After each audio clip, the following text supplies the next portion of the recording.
So guys, hello, welcome back to my channel guys. So dito na naman tayo. Meron naman akong gagawing Mitsubishi Canter 3 ton. So magpapalit ako ng feed pump kasi may tagas. So ito, palitan natin to. Bago to, so tatanggalin ko yung luma kasi tumatagas yung ano niya, yung feed niya dito. So kailangan ko ng palitan. Okay guys, tara, medyo pangit lang yung location kasi magtatanggal pa ako ng upuan tsaka para madukot ko. Okay, so tara guys, samahan nyo ako, palitan natin, let's go.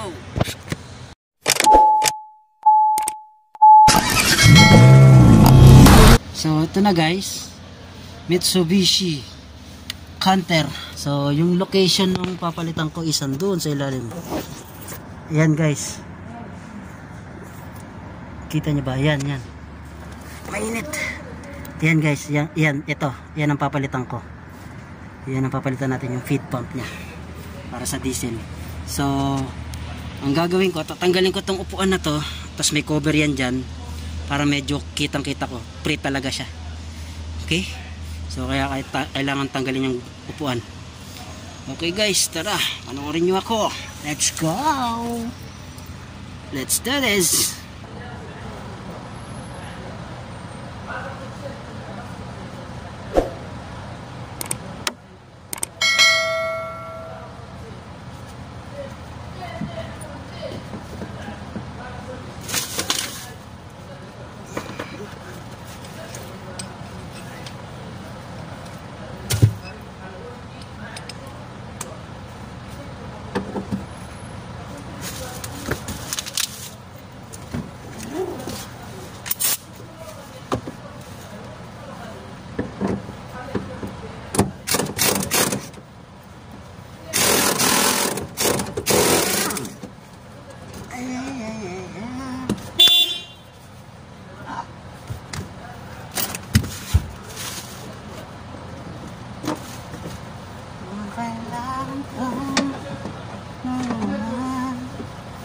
Kapalit naglalak ang pag-ibig.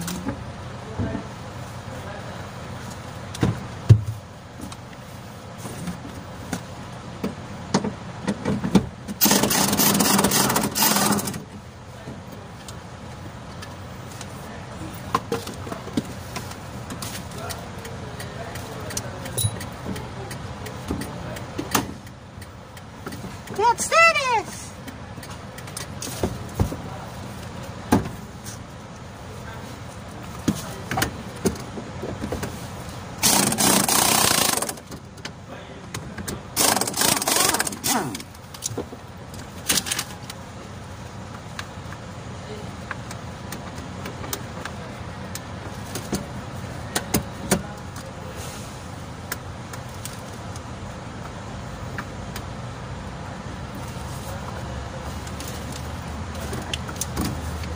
Kailangan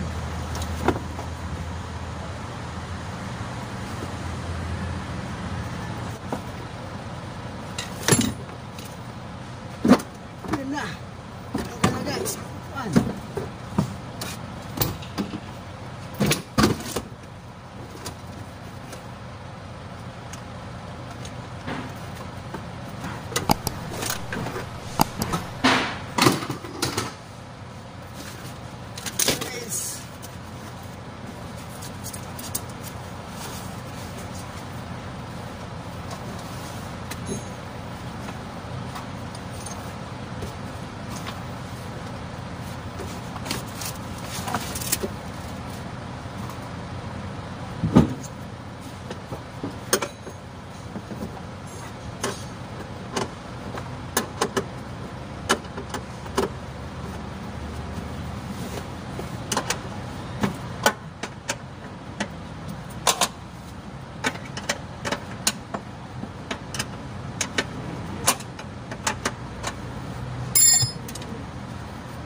Cover na lang guys.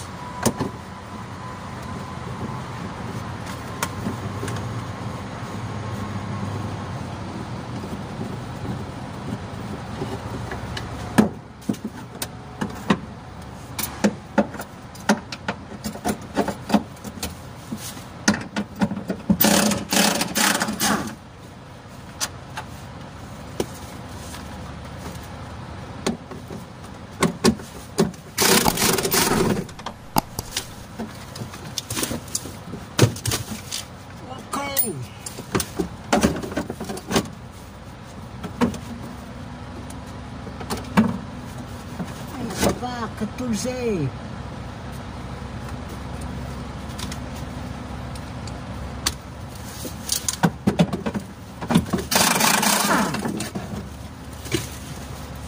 Wow.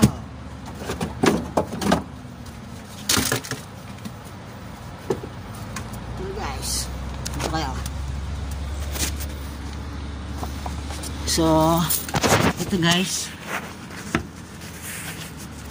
Ito yung may tagas. Dito na tagas.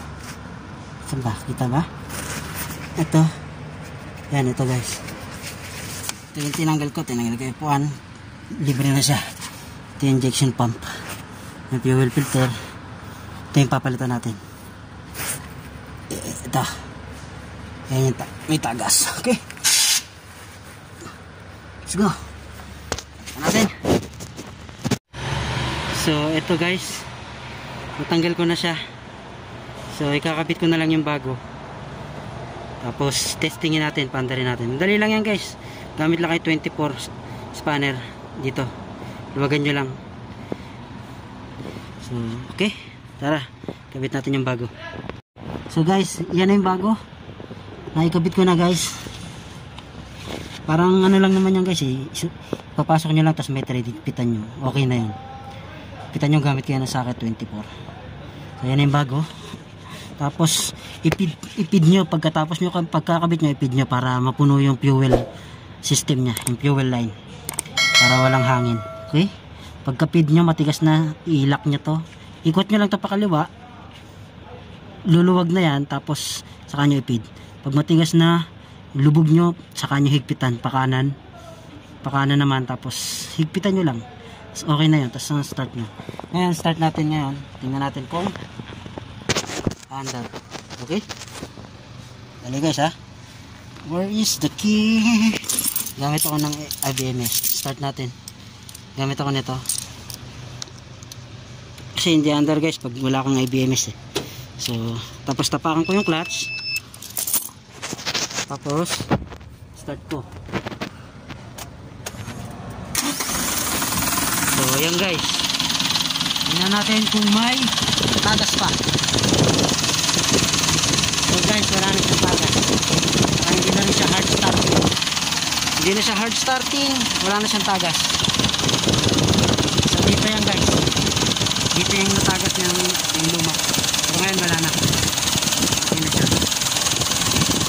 Job done! Ganun lang guys. Try natin ha. Ganun guys. Kahit i-raise natin.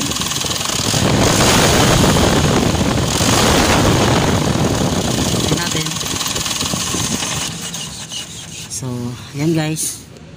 Wala nang tagas. Yung feed pump nya. Mahigpit na rin yan. So, balik natin yung upuan tapos okay na to. Guys, so ganun lang guys. Ganun lang kadali pagpalit ng feed pump. Ngayon, hindi na siya hard starting. One click na lang. Nung kanina, one click to. Nung sabi ng driver, pinapandar nila, hindi daw matagal umandar. Hard starting. Kasi may tagas nga yung feed pump nya. So, hinahangin yung system. Yung fuel system, kaya ganun. So okay na to guys. Thank you so for watching guys. Please subscribe my channel guys. Thank you. Please like, subscribe and share guys. Thank you. God bless. So ito na guys. Okay na siya. I-discuss ko na siya. I-firmay ko na ready. Mandal na siya guys. Nakabit ko na yung upuan. Sa kabila din nakabit ko na. Number ko, tinisting ko lang.